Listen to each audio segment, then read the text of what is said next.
Governor కోట ఎమ్మెల్సీల నియామకంపై Telangana high court ఇచ్చిన ఉత్తర్వులపై supreme court stay విధించింది.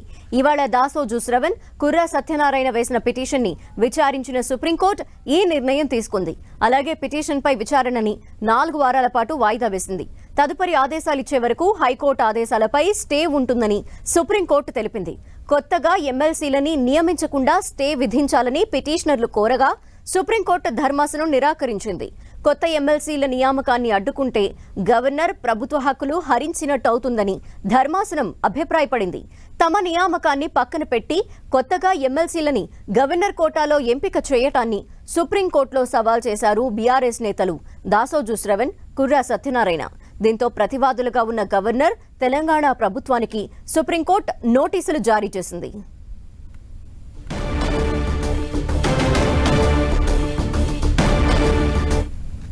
Supreme court ఆదేశాలకు సంబంధించి మరిన్ని డీటెయిల్స్ మా ప్రతినిధి గోపి అందిస్తారు. గోపి, గవర్నర్ కోటాలో ఎమ్మెల్సీల నియామకం పైన సుప్రీంకోర్టు విచారణ జరిగింది. తెలంగాణ హైకోర్టు ఇచ్చిన ఆదేశాలపైన సుప్రీంకోర్టు స్టే విధించడం జరిగింది. తదుపరి ఆదేశాలు ఇచ్చే వరకు హైకోర్టు ఆదేశాలపై స్టే ఉంటుందని చెప్పి సుప్రీంకోర్టు జస్టిస్ విక్రమ్నాథ్ ధర్మాసనం స్పష్టం చేయడం జరిగింది. కొత్తగా ఎమ్మెల్సీలను నియమించకుండా కూడా స్టే విధించాలని చెప్పి పిటిషనర్ తరపు న్యాయవాది కపిల్ సిబల్ కోర్టును కోరడం జరిగింది. అయితే సుప్రీంకోర్టు దానికి నిరాకరించడం జరిగింది. కొత్తగా ఎమ్మెల్సీల నియామకాన్ని అడ్డుకుంటే అది గవర్నర్ అలాగే ప్రభుత్వ హక్కులను హరించినట్లు అవుతుందని చెప్పి ధర్మాసనం అభిప్రాయపడుతూ ఎప్పటికప్పుడు నియామకాలు చేపట్టడం అనేది ప్రభుత్వ విధి అని చెప్పి సుప్రీంకోర్టు స్పష్టం చేయడం జరిగింది.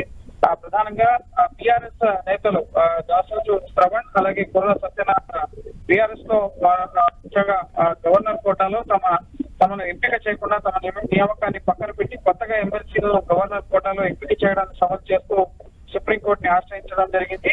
సో ఈ పిటిషన్ పైన ఇటు ప్రతివాదులుగా ఉన్న గవర్నర్ కి అలాగే రాష్ట్ర ప్రభుత్వానికి సుప్రీంకోర్టు నోటీసులు జారీ చేయడం జరిగింది.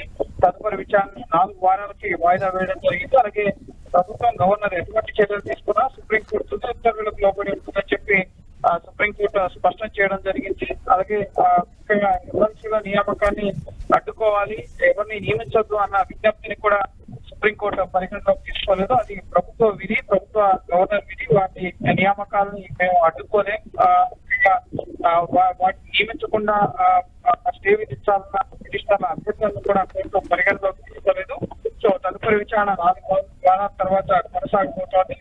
రాష్ట్ర ప్రభుత్వం అలాగే గవర్నర్ తరపు కేసులు దీనిపైన కౌంటర్ ఫైల్ చేయాల్సి ఉంటుంది. పిటిషనర్ల అభ్యర్థులకు సంబంధించి సుప్రీంకోర్టు ఆదేశాల మేరకు నియామకం చేపట్టకుండా ఇతరులను నియమించడం పట్ల ఆకర్షించిన పిటిషన్ పైన రాష్ట్ర ప్రభుత్వం అలాగే గవర్నర్ తరపు వారి వైఖరి ఏంటి అనేది సుప్రీంకోర్టులో ఫైల్ చేసిన తర్వాత 4 విచారణ తర్వాత తదుపరి విచారణ అనేది కొనసాగుతుంది. Okay, thank you Gopi.